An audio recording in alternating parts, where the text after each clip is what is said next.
समझदार व्यक्ति वह कहलाता है,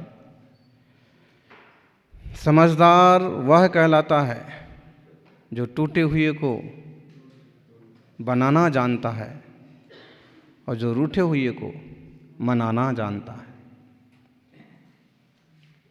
अब जीवन की समझदारी तो इसी में है कि जो कोई चीज़ टूट गई है तो उसे किसी ढंग से जोड़ लिया जाए। एक वो ज़माना था कि अगर पेंट फट गया है थोड़ा सा तो उसे सिलाई करके वापस जोड़ दो, ठेंगड़ा लगा दो। अब ज़माना बदल गया है कि नहीं फटा है तो पहले फाड़ो। और आदमी तो ठीक, कुत्ता भी फाड़ता है।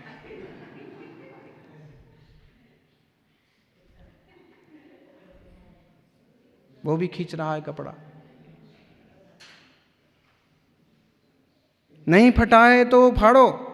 और आपको हैरानी होगी कि अच्छा साबुत कपड़ा मिलेगा सस्ता और फटा हुआ पेंट मिलेगा महंगा। जमाना ऐसा है। फिर भी कहा तो यही जाएगा कि कोई चीज़ें टूट गई हैं तो जोड़ो। जूता थोड़ा सा टूट जाता था तो उसको जुड़वा लिया जाता था, जोड़ लिया जाता था। चप्पल टूट गई तो जोड़ ली जाती थी। घर का दरवाज़ा खिड़की कुछ टूट गया तो उसको पर किसी ढंग से जोड़ देते थे। और हर चीज़ में ढेर सारे लोगों की मदद की ज़रूरत नहीं होती थी, खुद ही घर के छोटे मोटे काम कर लेते थे।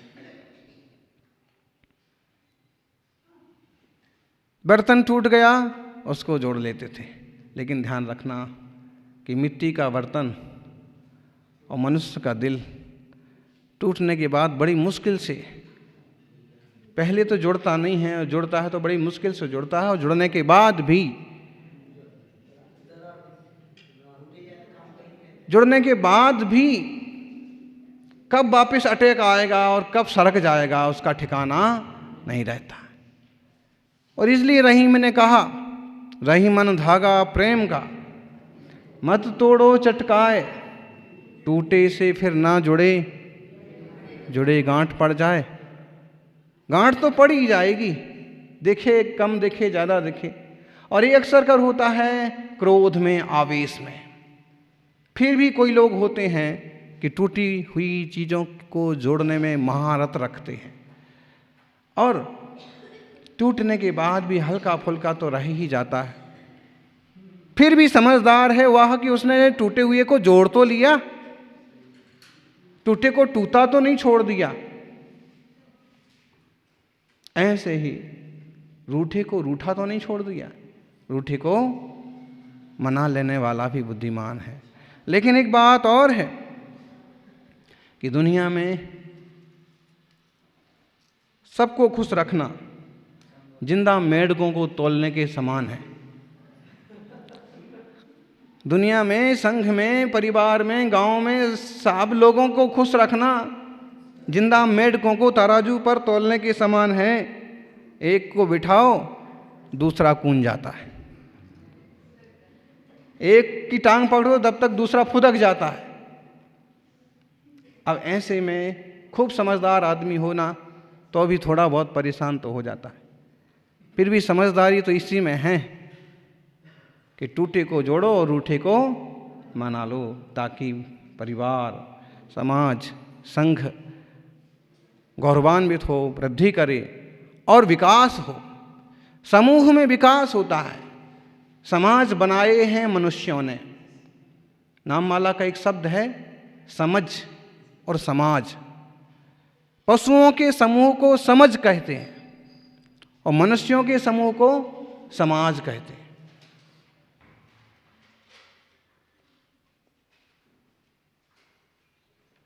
तो वो इंसान नहीं है जो समाज में नहीं रहता। वो इंसान या तो पशु है या देवता। संघ में नहीं रहता, या तो जानवर है या फिर देव है कि किसी की जरूरत नहीं है।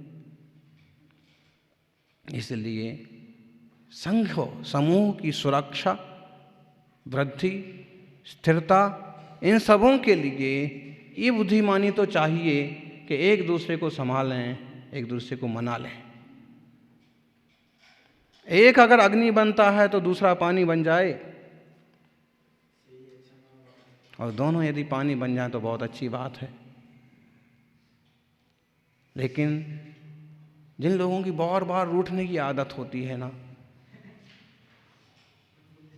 उनको समझाना कठिन होता है। इसलिए उनको थोड़े दिन के लिए रूठा हुआ छोड़ देना चाहिए।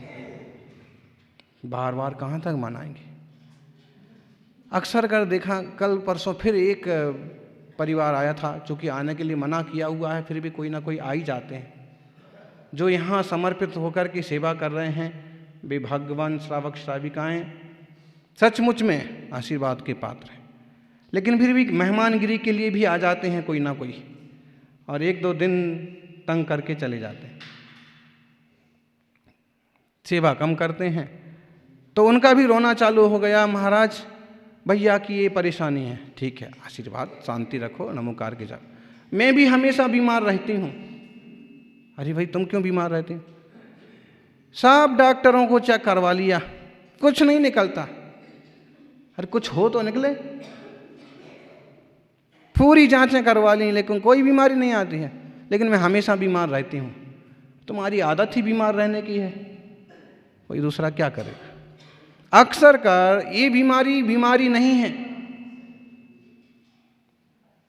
क्या है? साइकोलॉजिकल भी कह सकते हो, मेंटल भी कह सकते हो। लेकिन इसको ऐसे कह सकते हैं खास रूप से इसको कि क्या बोलेंगे इसको,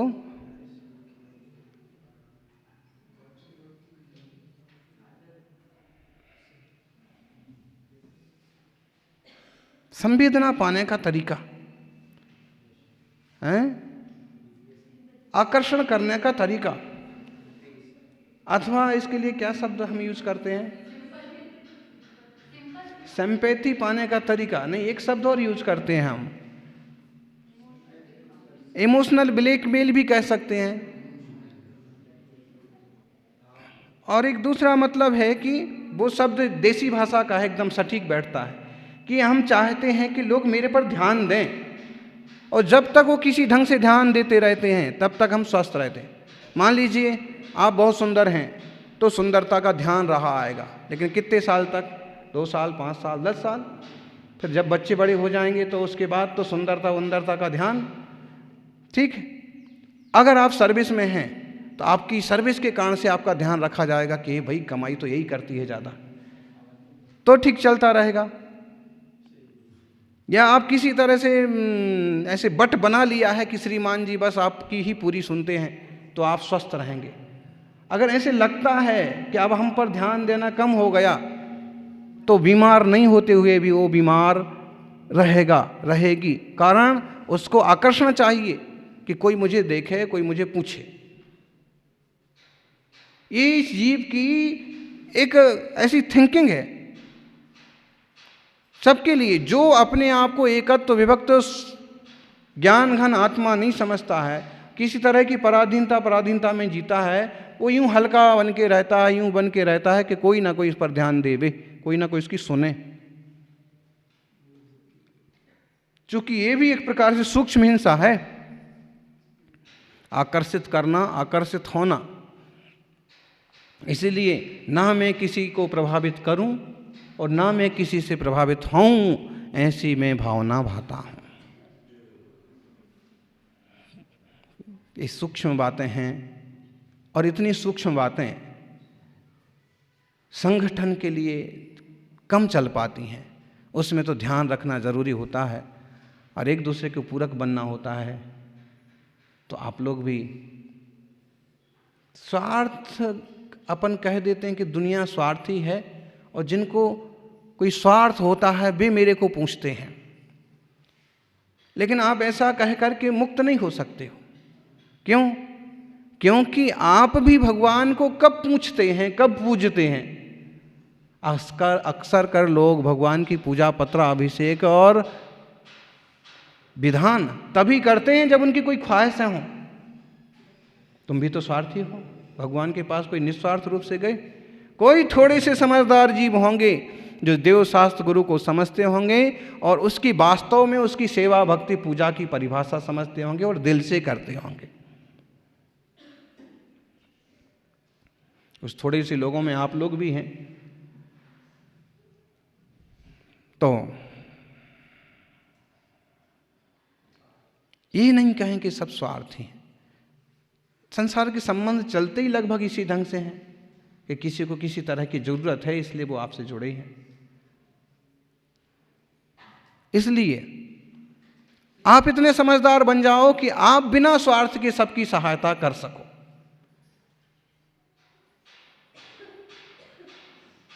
बिना किसी वापस कुछ मिले इस अपेक्षा के आप अपना कर्तव्य करते रहिए। ऐसा करना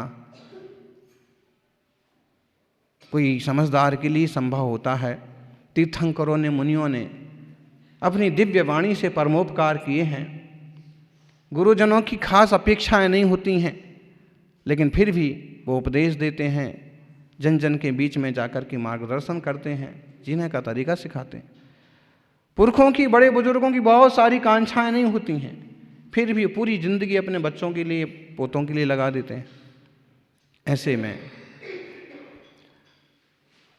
नई पीढ़ी का कहिए सबका कर्तव्य बनता है कि वे सहयोगी बने।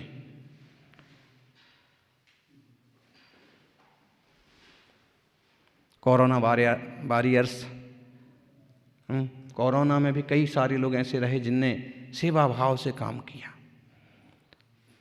कुछ लोगों ने बिजनेस बना लिए होंगे, लेकिन कुछ लोगों ने सेवा भाव से भी काम किया। संवेदनाओं की कीमत होती है, सेवा भाव की कीमत होती है। सोसाइटी में मीटिंग आयोजित की गई और जैन साहब को भी बुलाया गया।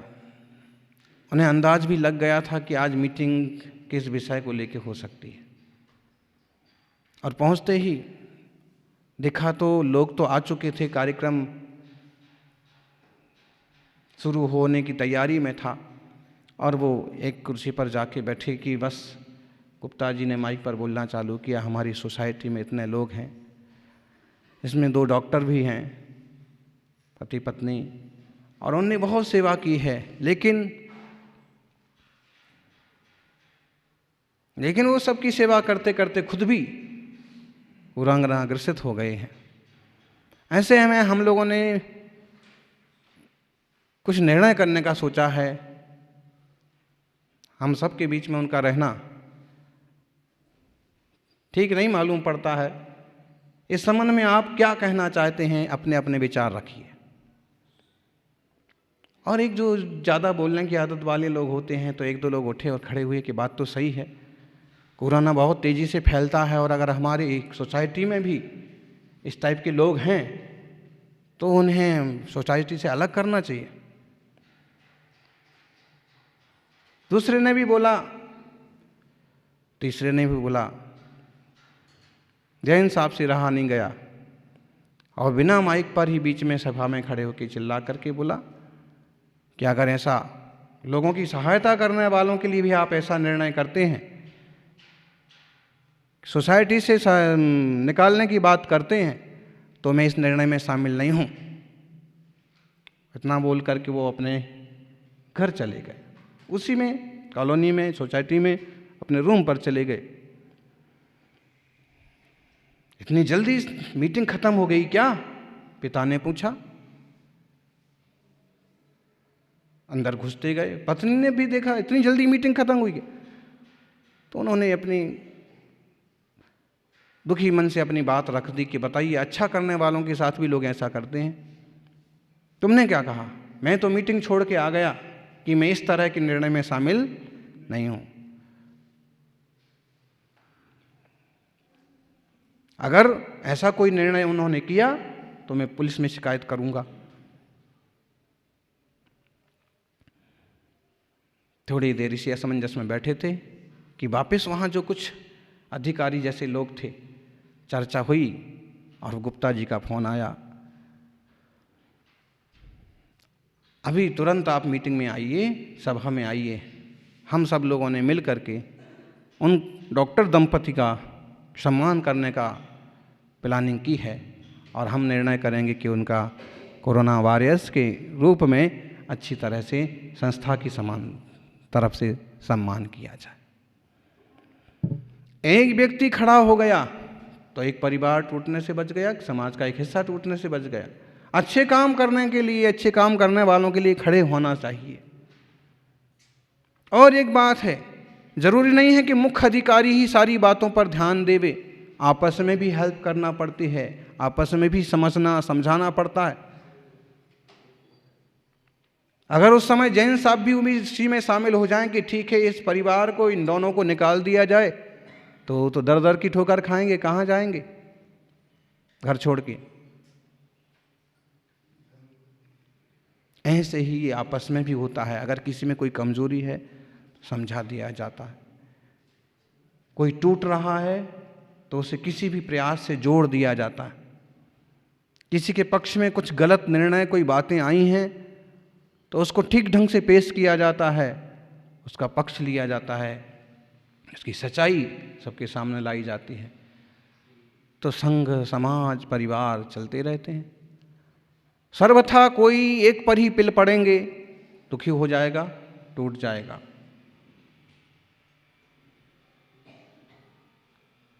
प्रेम, स्नेह, वात्सल्य तो चाहिए, लेकिन वह उस ढंग से हो, उस सीमा के साथ हो कि जो राग और द्वेष में ना बदल जाए। ऐसा राग में भी ना बदल जाए कि हमारा तो काम ही नहीं चल सकता, और ऐसा द्वेष में भी ना बदल जाए। अति जाग जहां होता है, अति प्रेम जहां होता है, वहीं अति द्वेष आता है। किसी भी चीज की अति नहीं होना चाहिए। एक इंसान के नाते इंसानियत होना, एक संत के नाते संवेदना होना, लेकिन उलझना नहीं। मतलब खुद ही विकल्पों में न डूब जाएं आप। दूसरे को बचाने गए और खुद डूब गए, ऐसा ना हो।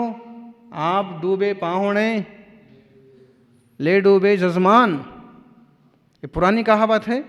शायद ऐसा कुछ हुआ होगा, नदी से कोई पाहुणे आ रहे थे और जो उनके अगवानी के लिए गए तो उनको नदी में से खींचते वक्त कि भाई आ जाओ ऊपर घाट के, बल्कि उनने ही उनको खींच लिया। तो आप डूबे पाहुणे,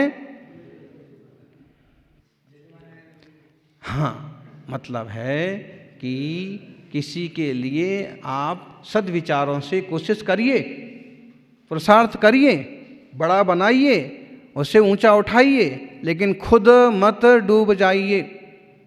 आचार्यों की इस मामले में बड़ी जिम्मेदारी होती है, घर के पुरखों की, मुखिया लोगों की, कि सारी चीज़ों को देखते हुए भी, करते हुए भी, संभालते हुए भी, और खुद अपने आप को एक थोड़ा सा सेफ रखें। ऐसा ना हो कि दिन भर 10 घटनाएं घटी हैं तो 10 को लेकर के और बैठे हैं, डिप्रेशन में चले गए, पागल हो गए, कुछ नहीं सूझ रहा है, आत्महत्या कर लेते हैं लोग। ढेरों घटना, हर हफ्ते हर महीने एक घटना ऐसी सुनने पड़ने को मिलेगी। पति ने बच्चों को मारा, पत्नी को मारा, खुद पंखे से लटक गया। पत्नी ने 2 बच्चों को लिया, टांके में कूद गई, कुएं में कूद गई और ख़त्म कर लिया जीवन। ये नासमझी भरे ढेरों उदाहरण।